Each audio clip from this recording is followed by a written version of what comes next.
So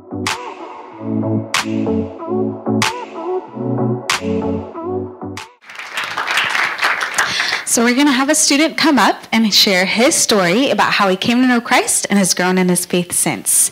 May I give a big warm welcome to Shepherd.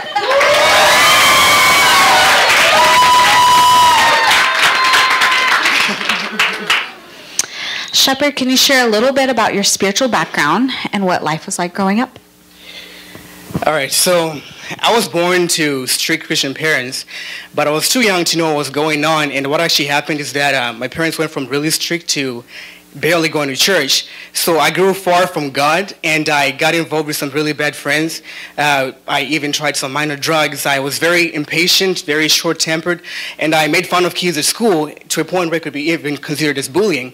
And I did all of that while maintaining the image of a perfect kid in front of my parents, because I was always careful not to get in trouble.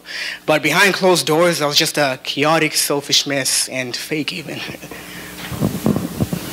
And can you share with us how you did come to know Christ and how you've grown since then? So in 2011, when I was 13, my dad got really ill, and he kept on going to the emergency room, but they couldn't find anything wrong with him. It got so bad that when we went shopping, he wouldn't buy anything for himself because he thought he would die soon, so it was just a waste of money, he thought.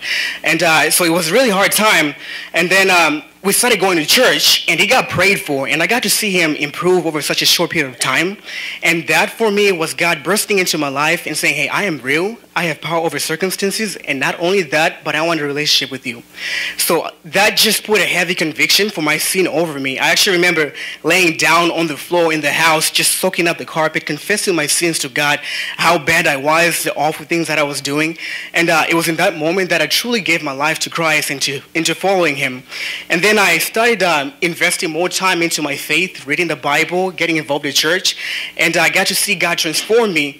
I became more patient. I started defending the same kind of kids that I would make fun of at school.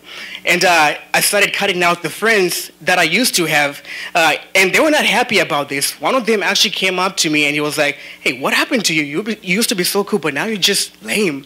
And I was like, I'm sorry, man. I changed. I was like, I'm sorry, I changed. And he told me, F you for changing. Now nobody likes you. And I just told him, hey, I found something better and I want to stick with it. So I just kept on growing. But it wasn't until I came to college that I realized the importance of Christian community. I got involved in the BSM, and I started, I met a lot of people that were just faithfully following God, and I grew with them. And then I became a leader. And as leaders, we have accountability. And that has been such a powerful resource in my walk with God. And another thing is God has just been teaching me, has just been like showing me the need to share the gospel, because not only had he saved my dad, but he had given me eternal life through the gospel.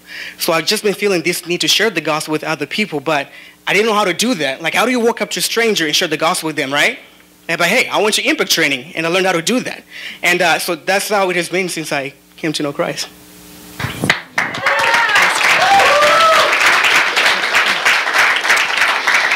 And Shepherd, last question. What is a word of encouragement or a bit of advice that you'd like to share with everyone? Well, like I said, God has just been giving me this need to share the gospel, and he has been teaching me a lot about this. One thing that he has been teaching me very recently is that you don't need a special time and a special place to share the gospel. Anytime, any place is a good enough time, because there's people all around you that need to hear the gospel. And not only those who don't believe, but also believers themselves, they need a reminder of the gospel, because it is such a present source of joy, of strength, and hope. And we just got to share the gospel. And if you don't know how to, impact training, you can learn how to do that too.